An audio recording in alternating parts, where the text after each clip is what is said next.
Hello friend, नमस्ते, प्रणाम। आप सभी का स्वागत करते हैं अपने यूट्यूब चैनल पर।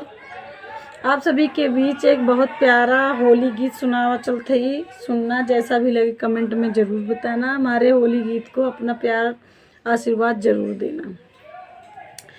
ए पिया मांगई मनवा होली में, पिया मांगई मनवा होली में, होली में हो होली में पिया मांगई मनवा होली में, पिया मांगई मनवा होली में।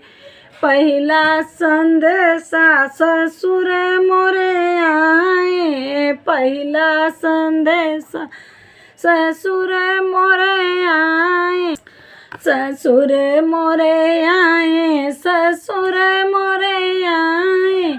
हम न जाब ससुर डोली में, हम न जाइब ससुर डोली में। पिया मांगई मनवा होली में, पिया मांगई मनवा होली में। दूसरा संदेशा जेठ मोरे आए, दूसरा संदेशा जेठ मोरे आए, जेठ मोरे आए, जेठ मोरे आए। हम खेलब रंगवा टोली में, हम खेलब रंगवा टोली में। पिया मांगई मनवा होली में, पिया मांगई मनवा होली में।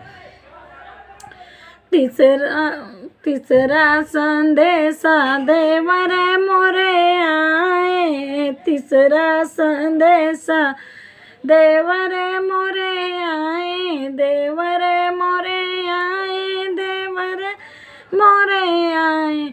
हम खेलब रंगवा सहेली में, हम खेलब रंगवा सहेली में। पिया मांगई मनवा होली में, पिया मांगई मनवा होली में। चौथा संदेशा बलम मोरे आए, चौथा संदेशा बलम मोरे आए, बलम मोरे आए, बलम मोरे आए।